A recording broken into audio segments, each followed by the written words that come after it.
نحمده ونستعينه ونستغفره ونؤمن به ونتوكل عليه ونعوذ بالله من شرور أنفسنا ومن سيئات أعمالنا من يهده الله فلا مضل له ومن يضلله فلا هادي له وأشهد أن لا إله إلا الله وحده لا شريك له وأشهد أن محمدا عبده ورسوله أرسله بالهدى ودين الحق ليظهره على الدين كله وكفى بالله شهيدا.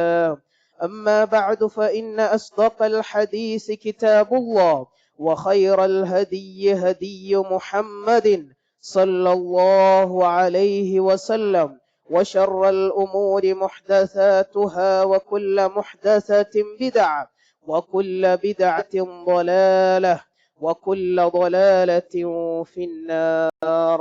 أعوذ بالله من الشيطان الرجيم. يا أيها الذين آمنوا اتقوا الله حق تقاته ولا تموتن إلا وأنتم مسلمون.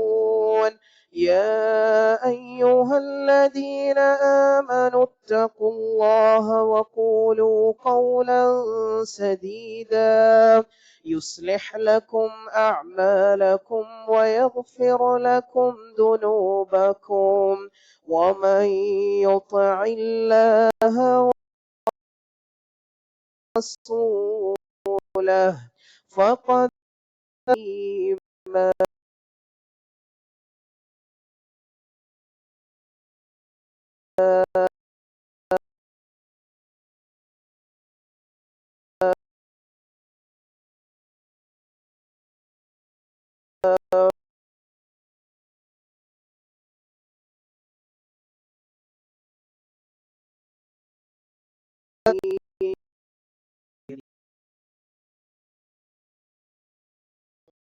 പരിചിതമായ ഒരു കഥയുണ്ട്. ഒരു പിതാവ് തൻ്റെ 3 മക്കൾക്ക് ഓരോ ഭക്ഷണ സാധനം നൽകുകയും എന്നിട്ട് ആ പിതാവ് മക്കളോട് ആവശ്യപ്പെട്ടു, ഈ ഭക്ഷണ സാധനങ്ങൾ നിങ്ങൾ കഴിക്കണം, പക്ഷേ ഒരൊറ്റ കണ്ടീഷൻ മാത്രമേ ഞാൻ പറയുന്നുള്ളൂ, ആരും കാണാതെ നിങ്ങൾ കഴിക്കണം, ഒരാളും ഇത് കാണാൻ പാടില്ല എന്ന കണ്ടീഷൻ പിതാവ് വെക്കുകയും ആദ്യത്തെ കുട്ടി ആരും കാണാതിരിക്കാൻ കട്ടിലിനടിയിൽ പോയി കഴിക്കുകയും രണ്ടാമത്തെ കുട്ടി കബോർഡിന്റെ ഉള്ളിൽ കയറി കഴിക്കുകയും ചെയ്തു. 3-മത്തെ കുട്ടി മാത്രം കഴിച്ചില്ല. പിതാവ് ചോദിച്ചു, എന്തേ മോനെ നീ കഴിക്കാത്തത്? പിതാവിനോട് ആ മകൻ പറഞ്ഞു, ഉപ്പാ, ആരും കാണാതെ എങ്ങനെയാണ് ഭക്ഷണം കഴിക്കുക? ആര് കണ്ടിട്ടില്ലെങ്കിലും അല്ലാഹു സുബ്ഹാനഹു വ തആല കാണില്ലേ എന്ന് ആ കുട്ടി പിതാവിനോട് ചോദിച്ചു. ഈ കഥ നമുക്കെല്ലാവർക്കും അറിയാം. ഈ കഥയുടെ അന്തസത്ത നമ്മുടെ ജീവിതത്തിൽ ഉണ്ടോ എന്നാണ് നമ്മൾ എല്ലാവരും പരിശോധിക്കേണ്ടത്. നമ്മുടെ ജനനം മുതൽ മരണം വരെ, മരണം കഴിഞ്ഞ് അങ്ങോട്ടും നമ്മൾ സദാ നിരീക്ഷിച്ചു കൊണ്ടിരിക്കുന്ന, നമ്മുടെ എല്ലാ പ്രവർത്തനങ്ങളും വിലയിരുത്തുന്ന, ആരുടെ കണ്ണുകളിലും നമ്മുടെ ചെയ്തികൾ പ്രവർത്തനങ്ങൾ പെട്ടിട്ടില്ലെങ്കിലും എല്ലാം കാണുന്ന ഒരു അല്ലാഹു സുബ്ഹാനഹു വ തആല നമുക്കുണ്ട് എന്ന ചിന്തയോടുകൂടി നാം ജീവിക്കണം. അവരാണ് യഥാർത്ഥ മുത്തഖീങ്ങൾ. അതുകൊണ്ട് അല്ലാഹുവിന്റെ വിധിവിലക്കുകൾ ജീവിതത്തിൽ സൂക്ഷിച്ചുകൊണ്ട് പരമാവധി ജീവിക്കണം, മുത്തഖീങ്ങളായി ജീവിക്കണമേ എന്ന് എന്നോടും നിങ്ങൾ ഓരോരുത്തരോടും ആദ്യമായി ഉണർത്തുകയാണ്, വസിയത്ത് ചെയ്യുകയാണ്. നമുക്കെല്ലാവർക്കും അറിയാം, ഏകദേശം ഒരു 1-1.5 വർഷം മുമ്പായിരുന്നു കേരളം അല്ല, ഇന്ത്യ അല്ല, ലോകത്തിന്റെ വിവിധ ഭാഗങ്ങളിൽ തന്നെ വളരെ ചർച്ചയേറിയ ഒരു വിഷയമായി മാറിയിരുന്ന ഒരു ചെറുപ്പക്കാരന്റെ കഥ. ആ ചെറുപ്പക്കാരൻ തന്റെ കുടുംബത്തെ പുലർത്താൻ വേണ്ടി, കുടുംബം പോറ്റുന്നതിന് വേണ്ടി കനത്ത മഴ വകവെക്കാതെ കർണാടകയിലെ ശിരൂരിലേക്ക് പോവുകയും അവിടെ വെച്ച് മണ്ണിടിച്ചിൽ സംഭവിക്കുകയും അവിടെ വെച്ച് മരണപ്പെടുകയും നമ്മളെല്ലാവരും അദ്ദേഹത്തിന്റെ ബോഡി ഒന്ന് കിട്ടണമേ എന്ന് പ്രാർത്ഥിച്ച ആ രംഗമൊക്കെ നമുക്കറിയാം. നമ്മൾ എവിടെയാണെങ്കിലും എപ്പോഴാണെങ്കിലും നമ്മുടെ കൂടെ നിഴലായിക്കൊണ്ട് മരണമുണ്ട് എന്നതിനും അതുപോലെ തന്നെ മനുഷ്യത്വത്തിന്റെ ഏറ്റവും വലിയ ഉദാഹരണമായിക്കൊണ്ടും ആ ചെറുപ്പക്കാരനും ആ ചെറുപ്പക്കാരന്റെ മുതലാളിയുമൊക്കെ നമ്മുടെ കൺമുമ്പിലുണ്ട്. ഞാൻ ഈ കാര്യം 1.5 വർഷം മുമ്പ് നടന്ന ഈ ഒരു കാര്യം നിങ്ങളോട് സൂചിപ്പിക്കാനുള്ള കാരണം എന്താണ് എന്ന് വെച്ച് കഴിഞ്ഞാൽ, സത്യത്തിൽ മുഅ്മിനീങ്ങളെ നിങ്ങൾ ആലോചിച്ചു നോക്കൂ, ഓരോ മരണവും നമ്മോട് പറഞ്ഞുകൊണ്ടിരിക്കുന്നത് എന്താണ്? ഓരോ മരണവും നമ്മൾ നമ്മുടെ കൺമുമ്പിൽ കാണുമ്പോൾ അത് നമ്മോട് പറഞ്ഞുകൊണ്ടിരിക്കുന്നത് എന്താണ്? ഒരു ഗ്യാരണ്ടിയും ഇല്ലാത്ത നമ്മുടെ ഈ ജീവിതത്തിൽ എത്രയാണോ നമുക്ക് നന്മകളിൽ പ്രവർത്തിക്കാൻ കഴിയുക, അത്രത്തോളം നന്മകൾ ചെയ്ത് അള്ളാഹുവിലേക്ക് അടുക്കുക, പരലോക വിജയം സാധ്യമാക്കൂ എന്നാണ് ഓരോ മരണങ്ങളും നമ്മളോട് പറഞ്ഞുകൊണ്ടിരിക്കുന്നത്. സത്യത്തിൽ ഇത് തന്നെയാണ് അള്ളാഹു സുബ്ഹാനഹു വ തആല ഖുർആനിൽ ഹദീസുകളിൽ ആവർത്തിച്ചാവർത്തിച്ച് നമ്മളോട് പറയുന്നത്. ഒരുപക്ഷെ ജീവിതം മുഴുവൻ നന്മകളിൽ നയിക്കാൻ നമുക്കുതകുന്ന ഒരു കാര്യം എന്താണ് എന്ന് വെച്ച് കഴിഞ്ഞാൽ, നമ്മുടെ എല്ലാവരുടെയും ജീവിത സമാപനത്തെ പറ്റി ഒന്നാലോചിച്ച് നോക്കുക എന്നുള്ളത് തന്നെയാണ് നമ്മുടെ ജീവിതം മുഴുവൻ നന്മയിലായി ജീവിക്കാൻ നമുക്ക് ഏറ്റവും നൽകുന്ന ആവേശം നൽകുന്ന ഈമാൻ നൽകുന്ന ഒരു കാര്യം എന്ന് പറയുന്നത്. മാ അബ്ലുഗുൽ ഇളാത്ത് അൻ-നളറു ഇലൽ അംവാത്ത്, മാ അബ്ലുഗുൽ ഇളാത്ത് അൻ-നളറു ഇലൽ അംവാത്ത്. എത്ര വലിയ സാരോപദേശമാണ് ഒരു മയ്യത്തിലേക്ക് നോക്കുമ്പോൾ നമുക്ക് ലഭിക്കുന്നത്. ഒരു മയ്യത്തിനേക്കാൾ വലിയ വഅള് മറ്റൊന്നിനും നൽകാൻ സാധിക്കുകയില്ല. ഒന്ന് ആലോചിച്ചു നോക്കൂ, ഇന്നലെ വരെ നമ്മുടെ കൂടെ എല്ലാത്തിനും ഉണ്ടായിരുന്നവർ, എല്ലാ കാര്യങ്ങളും ചെയ്യാനുണ്ടായിരുന്നവർ, ഇന്ന് ജീവിതത്തിന്റെ ചലനശേഷി നഷ്ടപ്പെട്ടുകൊണ്ട്, ജീവിതത്തിന്റെ തുടിപ്പ് നഷ്ടപ്പെട്ടുകൊണ്ട് നമ്മുടെ മുമ്പിൽ കിടക്കുകയാണ്. ആ മയ്യത്ത് കാണാൻ നമ്മൾ പോവുകയാണ്. ആ മയ്യത്ത് നമ്മൾ കാണാൻ പോകുമ്പോൾ ആ മയ്യത്ത് നമ്മോട് സംസാരിക്കുന്നില്ലെങ്കിലും ആ മയ്യത്ത് പറയാതെ ചില കാര്യങ്ങൾ നമ്മളോട് പറയുന്നുണ്ട്. ആ മയ്യത്തിനെ കാണുമ്പോൾ നാം നമ്മുടെ ജീവിതത്തിലേക്കൊന്ന് തിരിഞ്ഞു നോക്കുന്നുണ്ട്. ആ മയ്യത്തിന്റെ മുഖം നമ്മൾ ചെയ്തു കൂട്ടിയ പാപങ്ങളെ കുറിച്ച് നമുക്ക് ഓർമ്മപ്പെടുത്തി തരുന്നുണ്ട്. ആ മയ്യത്തിനെ അനുഗമിച്ചുകൊണ്ട് നമ്മൾ പള്ളിക്കാട്ടിലേക്ക് പോകുന്ന സമയത്ത് നമ്മളുടെ ജീവിതത്തിലും ശക്തമായ മാറ്റങ്ങൾ വരുത്തണമേ എന്ന് ആ മയ്യത്ത് നമ്മളോട് പറയാതെ പറഞ്ഞുകൊണ്ടിരിക്കുന്നുണ്ട്. ഇതെല്ലാം നമുക്കൊരു മയ്യത്തിനെ കാണുമ്പോൾ ഉണ്ടാകുന്ന സംഗതിയാണ്. പക്ഷേ ഇതിന്റെയൊക്കെ പ്രശ്നം എന്താണെന്ന് വെച്ച് കഴിഞ്ഞാൽ, മയ്യത്ത് ഖബറിലേക്ക് വെച്ച് ഖബർ മൂടി തിരിച്ചു പോരുന്നത് വരെ ആ ചിന്ത നമുക്കുണ്ടാവുകയുള്ളൂ. അത് കഴിഞ്ഞാൽ വീണ്ടും നമ്മൾ നമ്മുടെ ആ പഴയ തെറ്റുകൾ നിറഞ്ഞ ജീവിതത്തിലേക്ക് മാറിപ്പോവുകയാണ് ചെയ്യുന്നത്. പക്ഷേ ഇടക്കൊക്കെ നമ്മൾ നമ്മുടെ ജീവിത സമാപനത്തെ കുറിച്ച് ഓർക്കുന്നത് നല്ലതാണ്. കാരണം അല്ലാഹു സുബ്ഹാനഹു വ തആല പറഞ്ഞു, വഅ്ബുദ് റബ്ബക ഹത്താ യഅതിയകൽ യഖീൻ. നിനക്ക് എന്തെത്തുന്നത് വരെ അള്ളാഹുവിനെ ആരാധിക്കാനാണ് അള്ളാഹു പറഞ്ഞത്. മരണമെത്തുന്നത് വരെ. നാളെ മുതലെന്നല്ല, മറ്റന്നാൾ മുതലെന്നല്ല, 1-ാം തീയതി മുതലെന്നല്ല, പുതിയ വർഷം ന്യൂ ഇയർ ജനുവരി 1 മുതൽ ഞാൻ നന്നായിക്കൊള്ളാമെന്നല്ല. എപ്പോൾ വേണമെങ്കിലും നിന്റെ ജീവിതത്തിലേക്ക് കടന്നു വരാൻ പോകുന്ന ആ മരണമെത്തുന്നത് വരെ നീ അല്ലാഹു സുബ്ഹാനഹു വ തആലയെ ആരാധിക്കണം, അവനെ ഭയപ്പെട്ടുകൊണ്ട് ജീവിക്കണം എന്നാണ് അല്ലാഹു സുബ്ഹാനഹു വ തആല നമ്മോട് പറഞ്ഞത്. ഫഇദാ ഫറഗ്ത ഫൻസബ് വഇലാ റബ്ബിക ഫർഗബ്. ഒരു നന്മ ചെയ്തു കഴിഞ്ഞാൽ ഉടനെ അടുത്ത നന്മയിലേക്ക് നാം വ്യാപൃതരാവണം. ഈ നന്മകളൊക്കെ അല്ലാഹു സുബ്ഹാനഹു വ തആല സ്വീകരിക്കാൻ നമ്മൾ അല്ലാഹുവിനോട് പ്രാർത്ഥിക്കുകയും വേണം. എന്തുകൊണ്ടായിരിക്കും മുഅ്മിനീങ്ങളെ മരണം ഇത്ര വലിയൊരു സംഭവമായി മാറുന്നത്? എന്തുകൊണ്ടാണ് മരണത്തെ ഇത്ര വലിയൊരു സംഭവമായി വിശേഷിപ്പിക്കുന്നത്? സത്യത്തിൽ നമ്മുടെ എല്ലാവരുടെയും ജീവിതത്തിൽ നിന്ന്, ഈ ലോകത്ത് നിന്ന് നമ്മൾ വേർപെട്ടു പോകുന്ന ആ ഒരു നിമിഷം തന്നെയാണ് നമ്മുടെ എല്ലാവരുടെയും ജീവിതത്തിൽ വരാനിരിക്കുന്ന ഏറ്റവും അസുലഭ മുഹൂർത്തം എന്ന് പറയുന്നത്. അതുകൊണ്ട് തന്നെയാണ് മരണം ഇത്ര ഗൗരവകരമാകുന്നത്. കടലിനെ കീഴ്പ്പെടുത്തിയിട്ടുണ്ട് മനുഷ്യർ എന്ന് പറയാറുണ്ട്. ആകാശങ്ങളെ കീഴ്പ്പെടുത്തിയിട്ടുണ്ട് മനുഷ്യർ എന്ന് പറയാറുണ്ട്. തങ്ങളെപ്പോലെ ചലിക്കുന്ന റോബോട്ടുകളെ മനുഷ്യർ സൃഷ്ടിച്ചു എന്ന് മനുഷ്യർ വീരവാദം മുഴക്കാറുണ്ട്. പക്ഷേ ഇതെല്ലാം സൃഷ്ടിച്ച ശാസ്ത്രജ്ഞന്മാരും അഹങ്കാരികളായി ഭൂമിയിലൂടെ നടന്ന രാജാതിരാജന്മാരും പഞ്ചമുഖ്യം അടക്കിക്കൊണ്ട് മരണത്തിന്റെ മുമ്പിൽ വിനയാന്യതരായി ഇരുന്നു പോയിട്ടുണ്ട് എന്നുള്ളതിന് ചരിത്രം സാക്ഷിയാണ്. അത്തരത്തിൽ ആർക്കും തോൽപ്പിക്കാൻ കഴിയാത്ത അല്ലാഹു സുബ്ഹാനഹു വ തആലയുടെ ഒരു തീരുമാനമാണ്, മനുഷ്യ ജീവിതത്തിന്റെ ഒരു വിധിയാണ് മരണം എന്ന് പറയുന്നത്. ഖുർആൻ നമ്മളോട് ഓർമ്മപ്പെടുത്തിയില്ലേ, വജാഅത് സക്രത്തുൽ മൗതി ബിൽ ഹഖ് ദാലിക മാ കുൻത മിൻഹു തഹീദ്. യാഥാർത്ഥ്യവുമായി ആ മരണം നമ്മുടെ മുമ്പിലേക്ക് വന്നു കഴിഞ്ഞാൽ, യാഥാർത്ഥ്യവുമായി ആ മരണം നമ്മുടെ മുമ്പിലേക്ക് വന്നു കഴിഞ്ഞാൽ, ഈ ലോകത്ത് നിന്ന് ഞാൻ വിട പറയുകയാണ് എന്ന ബോധ്യം നമുക്ക് മനസ്സിലായി കഴിഞ്ഞാൽ, അതിൽ നിന്ന് കുതിറിയോടാൻ, അതിൽ നിന്ന് മാറിപ്പോവാൻ, അതിൽ നിന്ന് രക്ഷപ്പെട്ടു പോവാൻ ഒരാൾക്കും തന്നെ സാധിക്കുകയില്ല.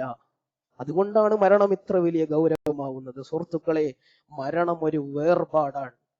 ഖുർആൻ മരണത്തെ വേർപാട് എന്നാണ് വിശേഷിപ്പിച്ചിരിക്കുന്നത്. കല്ലാ ഇദാ ബലഗതിത് തറാഖിയ വഖീല മൻ റാഖ്. അഥവാ മരണം, ആ മരണത്തിന്റെ അവസാന നിമിഷങ്ങൾ തങ്ങളിലേക്ക് വന്നെത്തിക്കഴിഞ്ഞാൽ, നമ്മളിലേക്ക് വന്നെത്തിക്കഴിഞ്ഞാൽ, അത്രയും കാലം അവനെ ആശ്വസിപ്പിച്ചിരുന്ന കൈകൾ ഇനി അവൻ ഉണ്ടാവുകയില്ലെന്ന തിരിച്ചറിവ് അവനുണ്ടാകുന്ന സമയത്ത്, ഇനി അങ്ങോട്ട് താൻ ഒറ്റക്കാണ് എന്ന് മനസ്സിലാകുന്ന ആ സമയത്ത്, വظن أنه الفراق, ഈ ഭൂമിയിൽ നിന്ന് താൻ വേർപെട്ടു പോവുകയാണ് എന്ന ചിന്ത അവന് വരുന്ന ആ സമയം, അതാണ് മരണത്തിന്റെ സമയം എന്നുള്ളത്. മരണം, അതുകൊണ്ട് തന്നെ ഖുർആൻ മരണത്തെ വേർപാടായിട്ടാണ് നമുക്ക് മുമ്പിലേക്ക് ചിത്രീകരിച്ചിരുന്നത്. ശരിക്കും ഒരു വേർപാട് തന്നെയല്ലേ മരണം സുഹൃത്തുക്കളെ? നിങ്ങളൊന്ന് ആലോചിച്ച് നോക്കൂ. നമ്മൾ എത്രയോ കാലം ഉപയോഗിച്ച ഒരു വാഹനം, അത് ഉപയോഗശൂന്യമായതിന് ശേഷമാണ് നമ്മളത് വിൽക്കുന്നത്. അത് ഏത് സാധനമായിക്കോട്ടെ, അത് ഉപയോഗിക്കാൻ പറ്റാതെ വരുമ്പോഴാണ് നമ്മളത് ഒഴിവാക്കുക. പക്ഷെ എങ്കിലും ചിലപ്പോഴൊക്കെ നമ്മുടെ കണ്ണുകൾ പരതും, എന്റെ ആ പഴയ വാഹനം എവിടെയെന്ന്. അത് മനുഷ്യന്റെ ഒരു സ്വഭാവമാണ്. മനുഷ്യൻ ഒന്നും തന്നെ തന്നിൽ നിന്ന് അകന്നു പോകാൻ ആഗ്രഹിക്കുന്നില്ല, എല്ലാം സ്വന്തമാക്കാനാണ് മനുഷ്യർ ആഗ്രഹിക്കുന്നത്. അപ്പൊ നിങ്ങളൊന്ന് ആലോചിച്ചു നോക്കൂ, നമ്മൾ ഇത്രയും കാലം സമ്പാദിച്ചു എന്ന് അവകാശപ്പെടുന്ന, നമ്മൾ നേടിയെടുത്തു എന്ന് നമ്മൾ പറയുന്ന എല്ലാ കാര്യങ്ങളും വിട്ടേച്ചുകൊണ്ട് ഈ ഭൂമിയിൽ നിന്ന് പോവേണ്ട, ഈ ലോകത്ത് നിന്ന് അവസാനമായി വിട പറയേണ്ട ആ അവസാന നിമിഷങ്ങളെ കുറിച്ച് നിങ്ങളൊന്ന് ആലോചിച്ചു നോക്കൂ. നമ്മുടെ ഭാര്യ അല്ലെങ്കിൽ നമ്മുടെ ഇണ, നമ്മൾ മരണപ്പെട്ടു കഴിഞ്ഞാൽ അവർക്ക് മറ്റൊരാൾക്ക് വിവാഹം ചെയ്യാം, ഒരു പ്രശ്നവുമില്ല. നമ്മൾ വിയർപ്പൊഴുക്കി ഞാൻ കഷ്ടപ്പെട്ട് സമ്പാദിച്ചു എന്ന് നമ്മൾ അവകാശപ്പെടുന്ന സ്വത്തുക്കൾക്ക് നമുക്കിനി മുതൽ അവകാശമില്ല എന്ന് നമ്മുടെ മക്കൾ പറയാതെ പറയുന്ന നിമിഷമാണ് മരണം എന്ന് പറയുന്നത്. സത്യത്തിൽ അതല്ലേ ഈ അനന്തരാവകാശം എന്നൊക്കെ പറഞ്ഞാൽ, ബാപ്പന്റെ സ്വത്തിന് ഇനി നിങ്ങൾക്ക് അവകാശമില്ല, ഇനി ഞങ്ങളാണ് അതിന്റെ അവകാശികളെന്ന് മക്കൾ പറയാതെ നമ്മളോട് പറയുന്ന ഒരവസ്ഥയാണ് മരണം എന്ന് പറയുന്നത്. ആ മരണം നമ്മളിലേക്ക് എപ്പോൾ വേണമെങ്കിലും എത്താം. അതുകൊണ്ടാണ് മരണം ഇത്ര ഗൗരവകരമാവുന്നത്. നിന്റെ സ്വത്തും നിന്റെ മക്കളും എല്ലാം എന്ത് മാത്രമാണ്? നിനക്ക് നൽകിയിട്ടുള്ള ഒരു സൂക്ഷിപ്പ് മാത്രമാണ്. തീർച്ചയായും അതിന്റെ സമയമെത്തിക്കഴിഞ്ഞാൽ നീ അത് തിരിച്ചു കൊടുക്കേണ്ടി വരും എന്ന ചിന്ത നമുക്കെപ്പോഴും ഉണ്ടാവണം സുഹൃത്തുക്കളെ. വീണ്ടും അല്ലാഹു സുബ്ഹാനഹു വ തആല നമ്മളോട് പറഞ്ഞു, മരണത്തിന് ശേഷം എന്താണ്? വലഖദ് ജിഅ്തുമൂനാ ഫുറാദ. സമ്പാദിച്ചതെല്ലാം നമ്മൾ ഒറ്റക്ക് വിട്ടേച്ചുകൊണ്ട് അല്ലാഹു സുബ്ഹാനഹു വ തആല ഒറ്റക്ക് നമ്മളെ എല്ലാവരെയും ഖിയാമത്ത് നാളിൽ കൊണ്ടുവരും എന്നുള്ളതാണ് ഒരു യാഥാർത്ഥ്യം. വീണ്ടും അല്ലാഹു സുബ്ഹാനഹു വ തആല നമ്മെ ഓർമ്മിപ്പിക്കുന്നുണ്ട് ഖുർആനിൽ. നമുക്ക് പരിചിതമായ ആയത്താണ്, കുല്ലു നഫ്സിൻ ദാഇഖത്തുൽ മൗത്ത്. എല്ലാ ദേഹവും മരണം ആസ്വദിക്കുക തന്നെ ചെയ്യും. വഇന്നമാ തുവഫൗന ഉജൂറകും യൗമൽ ഖിയാമ ഫമൻ സുഹ്സിയ അനിൻ നാരി വഉദ്ഖിലൽ ജന്ന ഫഖദ് ഫാസ ഫൗസൻ അദീമ.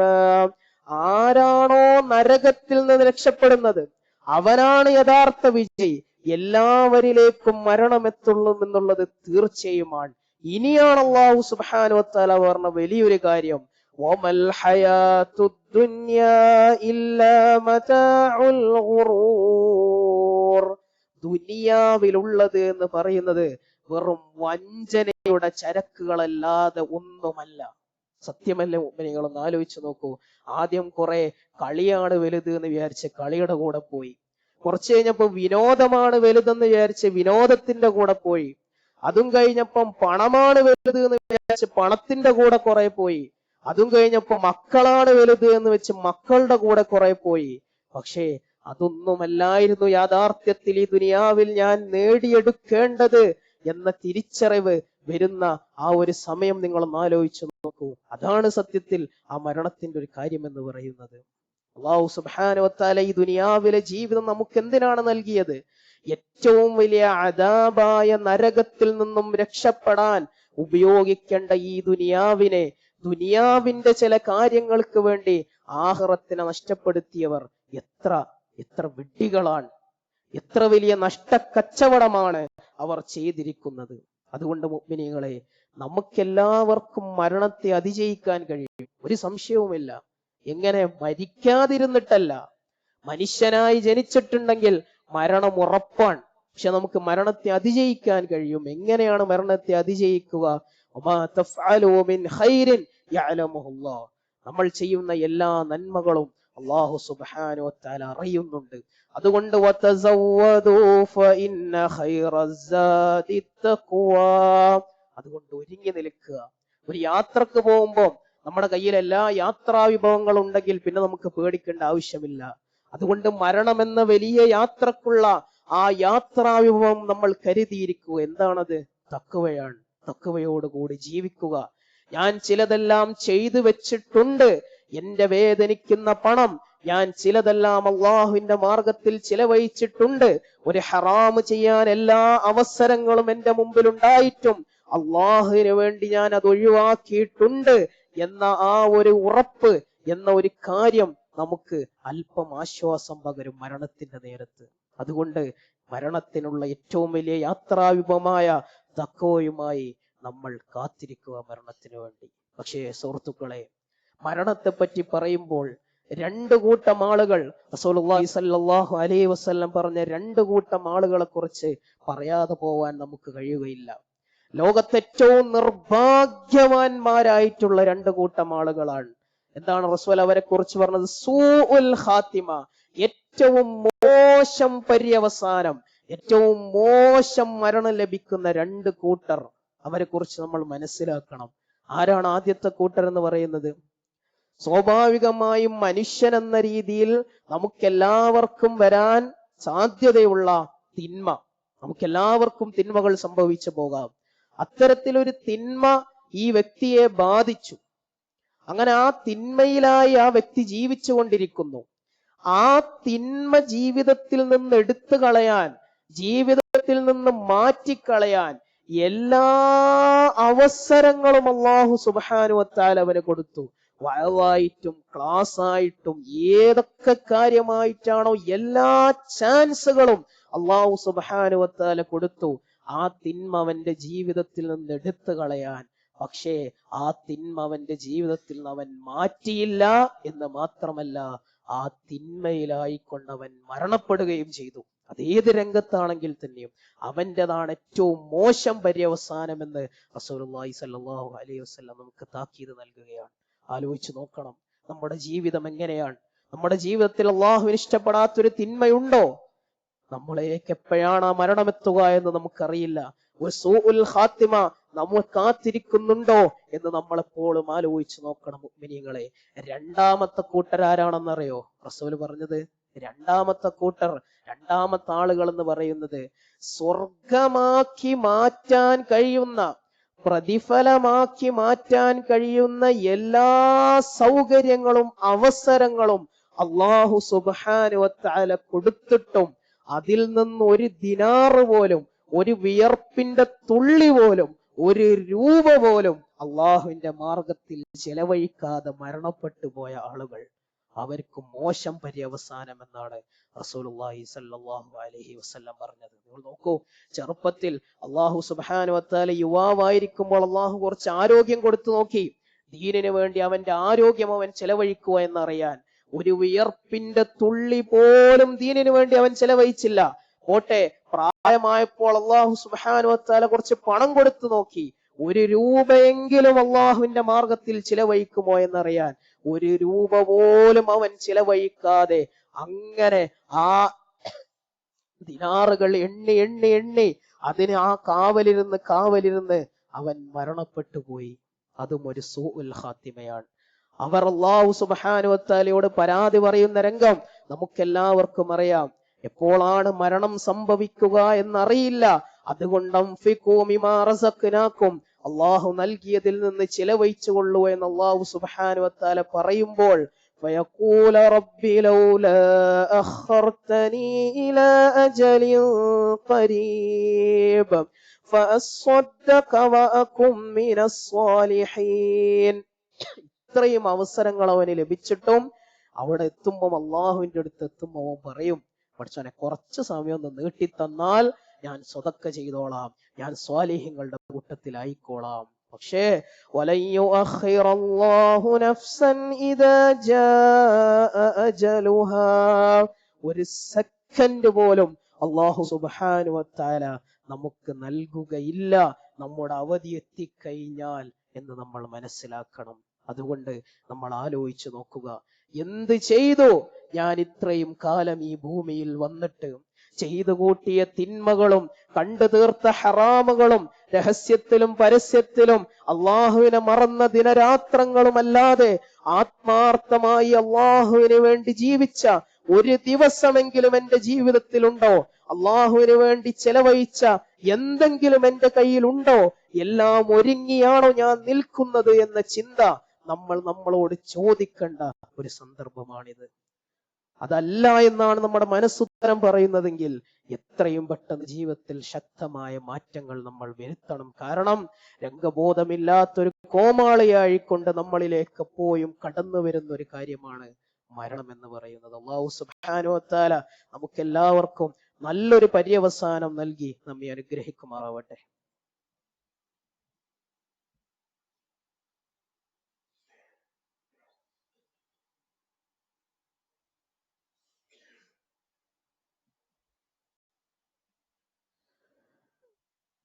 അൽഹംദുലില്ലാഹി വഹ്ദഹു വസ്സലാത്തു വസ്സലാമു അലാ മൻ ലാ നബിയ്യ ബഅദഹു ഫത്തഖുല്ലാഹ യാ ഇബാദല്ലാഹ്.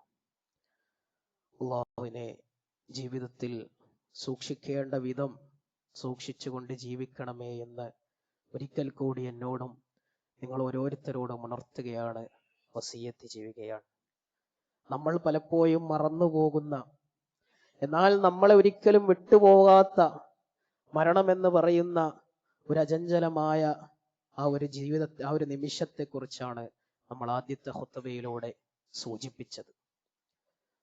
സുഹൃത്തുക്കളെ, ചില ആളുകളെ കുറിച്ച് ചില ആളുകൾ വിചാരിക്കുന്നുണ്ട്, ഒന്ന് മരിച്ചു കിട്ടിയിരുന്നെങ്കിലെന്ന്. സത്യമായിട്ടുള്ള കാര്യമാണ്. ഒരു ഭർത്താവിനെ കുറിച്ച് ഭാര്യ വിചാരിക്കുകയാണ്, ഇയാളൊന്ന് മരിച്ചിരുന്നെങ്കിലെന്ന്. നേരെ തിരിച്ചും മക്കൾ വിചാരിക്കുന്നു, മാതാപിതാക്കൾ ബാപ്പയുടെ ശല്യം സഹിക്കാതെ ഈ ബാപ്പയൊന്ന് മരിച്ചിരുന്നെങ്കിലും. മക്കളുടെ ശല്യം സഹിക്കാൻ കഴിയാതെ സ്വന്തം മാതാപിതാക്കൾ വിചാരിക്കുകയാണ്, ഇവനൊന്ന്, എന്റെ മകൻ അല്ലെങ്കിൽ എന്റെ മകളൊന്ന് മരിച്ചിരുന്നെങ്കിൽ എനിക്ക് ആശ്വാസമായിരുന്നു എന്നുള്ളത്. സത്യത്തിൽ നമ്മളെല്ലാവരും ഇരുത്തി ചിന്തിക്കേണ്ട ഒരു കാര്യം, ഞാനും നിങ്ങളും ഈ ഭൂമിയിൽ നിന്ന് മരണപ്പെട്ടാൽ ആളുകൾ എന്ത് പറയും? എന്തായിരിക്കും ആളുകൾ എന്നെ കുറിച്ച് പറയുക? ഓ, മരിച്ചല്ലോ, സമാധാനമായി എന്നെങ്ങാനും ഒരാളുടെ മനസ്സിലെങ്കിലും നമ്മളെ കുറിച്ചുണ്ടായാൽ, അതല്ലേ അകാരണമായ ഒരാളെ മനസ്സിൽ നമ്മളെ കുറിച്ച് അങ്ങനെ ഉണ്ടായാൽ അതല്ലേ നമ്മുടെ ഏറ്റവും വലിയ പരാജയം എന്ന് പറയുന്നത്. ഒരു ഹദീസിൽ നമുക്ക് കാണാം, റസൂലുള്ളാഹി സ്വല്ലല്ലാഹു അലൈഹി വസല്ലം സ്വഹാബികളും ഇങ്ങനെ ഇരിക്കുന്ന സമയത്ത് 2 മയ്യത്തുകൾ റസൂലിന്റെ അടുത്തുകൂടെ ഇങ്ങനെ പോയി. അപ്പം റസൂലുള്ളാഹി സ്വല്ലല്ലാഹു അലൈഹി വസല്ലം പറഞ്ഞു, ആദ്യത്തെ മയ്യത്തിനെ കുറിച്ച് മുസ്തരീഹ്, രണ്ടാമത്തെ മയ്യത്തിനെ കുറിച്ച് മുസ്തറാഹ്. അപ്പൊ സഹാബികൾ ചോദിച്ചു, വമാ ഹിയ യാ റസൂലല്ലാഹ്, വമാ ഹുമാ യാ റസൂലല്ലാഹ്, അതെന്താണ് റസൂലെ അത് രണ്ടും? എന്താണ് ഈ മുസ്തരീഹ് മുസ്തറാഹ് എന്നൊക്കെ പറഞ്ഞാൽ? അള്ളാഹുവിന്റെ റസൂൽ സല്ലല്ലാഹു അലൈഹി വസല്ലം പറഞ്ഞു, ആദ്യത്തെ വ്യക്തി അവനൊരു മുഅ്മിനായിരുന്നു. ഒരു മുഅ്മിൻ മരിച്ചു കഴിഞ്ഞാൽ അവൻ ഈ ദുനിയാവിലെ പരീക്ഷണങ്ങളിൽ നിന്നും പ്രയാസങ്ങളിൽ നിന്നും അവൻ രക്ഷപ്പെട്ടിരിക്കുന്നു. ഒരു മണവാളനെ പോലെ അവൻ ഇനി ഖബറിൽ ഉറങ്ങാം. രണ്ടാമത്തെ വ്യക്തി മുസ്തറാഹ്, അവൻ കാഫിറായിരുന്നു, അല്ലെങ്കിൽ അള്ളാഹുവിന്റെ വിധി വിലക്കുകൾ പാലിക്കാതെ മരണപ്പെട്ട ഒരു ഫാസിക്കായിരുന്നു. എന്താണ് അവന്റെ പ്രത്യേകത? അവൻ മരണപ്പെട്ടു കഴിഞ്ഞാൽ അവനിൽ നിന്നും രക്ഷപ്പെട്ടു ആര്? ഈ ഭൂമിയും ഈ നാട്ടുകാരും ഈ രാജ്യവും. എന്നിട്ട് റസൂൽ ഏതുവരെ പറഞ്ഞു? പക്ഷി മൃഗാദികളടക്കം രക്ഷപ്പെട്ടിരിക്കുന്നു എന്ന്. നമ്മൾ ഇതിൽ ഏതിൽ പെടും എന്ന് നമ്മളൊന്ന് ആലോചിച്ച് നോക്കണം മുഅ്മിനീങ്ങളെ. ഞാനും നിങ്ങളുമൊക്കെ മരിച്ചാൽ എന്തായിരിക്കും ആളുകളുടെ നിലപാട്?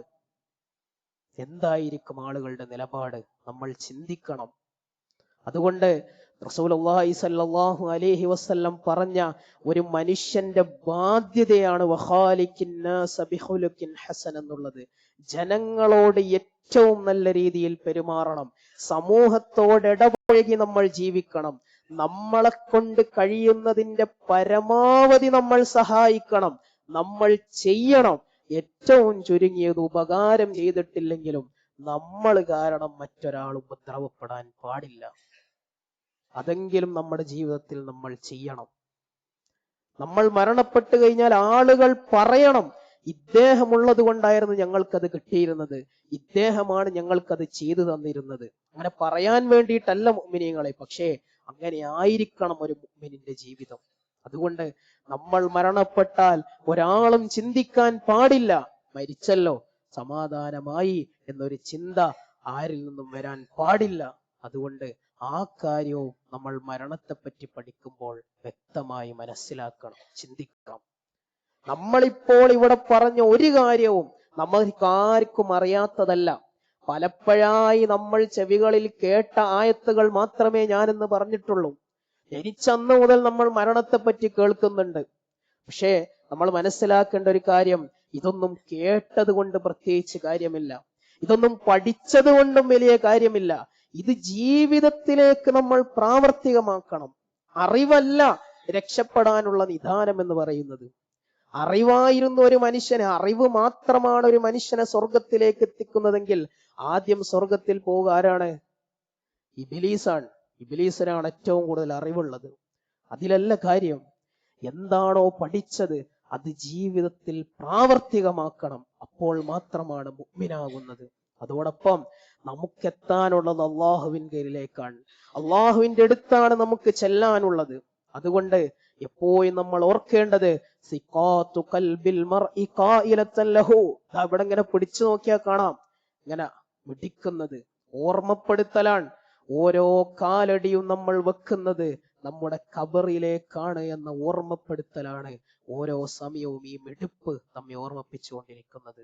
അതുകൊണ്ട് ഇനിയും നമുക്ക് വിരമിക്കാനായില്ലേ തിന്മകളിൽ നിന്ന് നന്മകളിലേക്ക് മുന്നേറാൻ? ഇനി എന്താണ് നമുക്ക് തടസ്സം എന്ന് ആത്മാർത്ഥമായി നമ്മൾ ആലോചിച്ചു നോക്കുക. ജീവിതത്തിൽ ശക്തമായ വ്യക്തമായ മാറ്റങ്ങൾ വരുത്തിക്കൊണ്ട് തഖ്വയോടുകൂടി മുമ്പോട്ട് പോവുക. വല്ല തെറ്റുകളും സംഭവിച്ചു പോയിട്ടുണ്ടെങ്കിൽ ഇരു കൈകളും ഉയർത്തിക്കൊണ്ട് അള്ളാഹുവിലേക്ക് പ്രാർത്ഥിക്കുക, അവനോട് ഇസ്തിഗ്ഫാർ നേടുക. അള്ളാഹു സുബ്ഹാനഹു വ തആല നമുക്കെല്ലാവർക്കും നല്ല മരണം തന്ന് അനുഗ്രഹിക്കുമാറാവട്ടെ. അള്ളാഹുവെ, മോശം പര്യവസാനത്തിൽ നിന്ന്, സൂഉൽ ഖാത്തിമയിൽ നിന്ന് ഞങ്ങളെല്ലാവരെയും നീ കാത്തു രക്ഷിക്കണേ നാഥ. എവിടെ വെച്ചെങ്ങനെ മരിച്ചാലും ഈമാനോടുകൂടി കലിമത്ത് തൗഹീദോടുകൂടി മൂഹിദായിക്കൊണ്ട് മരിക്കാനുള്ള തൗഫീഖ് ഞങ്ങൾക്ക് എല്ലാവർക്കും നീ നൽകി അനുഗ്രഹിക്കണേ നാഥ. അള്ളാഹുവേ, ഞങ്ങളുടെ കുടുംബത്തിൽ, ഞങ്ങളുടെ കുട്ടികളിൽ, ഞങ്ങളുടെ കൂട്ടത്തിൽ എന്തെങ്കിലും പ്രയാസമോ പ്രശ്നങ്ങളോ പരിഭവങ്ങളോ അനുഭവിക്കുന്നവരുണ്ടെങ്കിൽ അവരുടെ പ്രയാസം പ്രയാസങ്ങളും പ്രശ്നങ്ങളും പരിഭവങ്ങളും നീ മാറ്റിക്കൊടുക്കണേ നാഥ. അല്ലാഹുവേ, ഞങ്ങളുടെ കൂട്ടത്തിലുള്ള രോഗികൾക്ക് നീ ശിഫ നൽകണേ നാഥ. പഠിച്ചവനെ, പെട്ടെന്നുള്ള മരണങ്ങളെ തൊട്ടും അപകട മരണങ്ങളെ തൊട്ടും മാറാസുഖങ്ങളെ തൊട്ടും ഞങ്ങളെല്ലാവരെയും നീ കാത്തുരക്ഷിക്കണേ നാഥ. اللهم اغفر للمؤمنين والمؤمنات والمسلمين والمسلمات. اللهم أجرنا من النار وأجر والدينا من النار. اللهم أجرنا من النار وأجر والدينا من النار. ربنا آتنا في الدنيا حسنة وفي الآخرة حسنة وقنا عذاب النار.